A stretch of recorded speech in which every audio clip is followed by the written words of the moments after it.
আল্লাহু আকবার, আল্লাহু আকবার। চতুর্থ তাকবীর আমরা বলতে আল্লাহু আকবার, মনে থাকবে না? আচ্ছা, আমার কোনো ভুল আছে নাকি? হ্যাঁ, না হতে পারবে নাকি?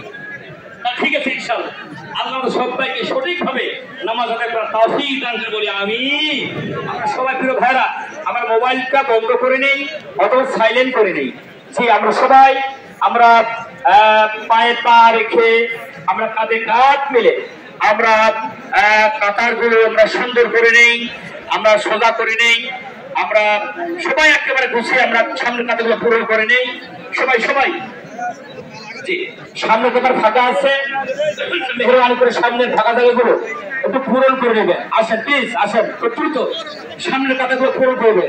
এই সব আমার মনে হয় এবার ময়দানটাকে পরিপূর্ণ হয়ে গেছে। আলহামদুলিল্লাহ, আলহামদুলিল্লাহ বলেন। জি, আলহামদুলিল্লাহ। আমরা সবাই আমরা কাতারগুলো ঠিক করে নেই, এরপরে মোবাইল ফোন বন্ধ রাখি, সচেতনতার সাথে আমরা নামাজটা পড়ে নেই। প্রিয় ভাইরা, আপনার কথা আমরা বলছি, আমাদের কোন মাথার উপরে থাকবে কথা বলে ঠিক না। সুতরাং মুসলমানেরা, আপনি কোথায় আছেন? 12 মাস, 12 বছর, 60 বছর থেকে রোজা দিয়ে আসি। আমাদের তাকওয়ার প্রভাব, তাকওয়ার পরব আমাদের ব্যক্তিগত সমাজের আসতে পারে না, কথা বলে ঠিক না। মনে রাখতে হবে, আল্লাহর আইন ছাড়া আলালাহুল খালকুল আমর, তাবারাকাল্লাহু রাব্বুল আলামিন সৃষ্টিধর আইন চলবে, তার কথা বলে ঠিক না। জান্নাত যদি যেতে চান, ওই আল্লাহর জান্নাত যদি আল্লাহর সাথে সাক্ষাৎ পেতে চান, আল্লাহর আইনের সাথে থাকতে হবে, হকের পক্ষে থাকতে হবে এবং হকপন্থী সত্যবাদীদের সাথে থাকতে হবে। এই কথাটা ভয় করবো কাকে?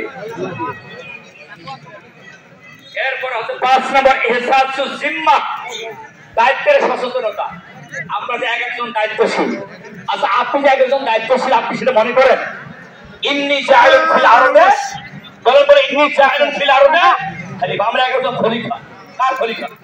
এখন কার কার খলিফা আমরা? আপনি কোন নেতার খলিফা? আপনি কোন আমাদের খাবো, তুমিও খাবে, আমরাও খাবো।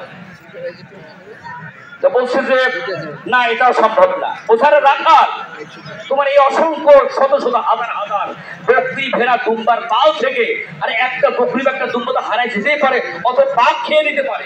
এটা তোমার মালিককে বললেই তো হয়ে যায়, যেটাকে খেয়ে ফেলেছে। বলছে যে হ্যাঁ, আমার মালিককে ফাঁকি দিতে পারি, তোমাদেরকেও ফাঁকি দিতে পারি, কিন্তু আমার মালিক, তোমাদের মালিক, গোটাল বিশ্বের যিনি মালিক, তিনি আমাকে দেখতেছেন। সুবহানাল্লাহ। সুতরাং কিয়ামতের আদালতে বাঁচার জন্য, জাহান্নামের আগুন থেকে বাঁচাবার জন্য আমার কখন আমার মালিকের এই আমানত আমি খেয়ানত করবো না। সুবহানাল্লাহ। ভয় কার? ভয় কার? আপনি তো কর্মচারী, আপনি তো দায়িত্বশীল, আপনি তো নেতা, আপনি সমাজের কর্মী, সমাজ কর্মী, আপনার দায়িত্বশীল। আপনার জায়গা থেকে সব দায়িত্বে, সব জায়গায় ভয় করবেন কাকে? সেই ভয় কি আমাদের সমাজে আছে? সমাজে ভয় আছে? যতক্ষণ পর্যন্ত এই ভয়, অনুভূতি, এই টেন্ডেন্সি আমাদের সমাজে, আমাদের ব্যক্তিদের, পরিবারের সমাজে আসবে না, ততদিন পর্যন্ত আমাদের দেশের পরিবর্তন হবে না। কথা বলে ঠিক না প্রিয় ভাইরা? তাহলে ভয় করতে হবে কাকে? আল্লাহকে সব জায়গায় আমরা ভয় করবো। ওজনে আমরা কম দেবো না, খাদ্যে ভেজাল দেবো না, ব্যবসা বাণিজ্যে আমরা ভয় করবো কাকে? অফিসে আদালতে ভয় করবো কাকে? আল্লাহকে ভয় করবো। পারবো?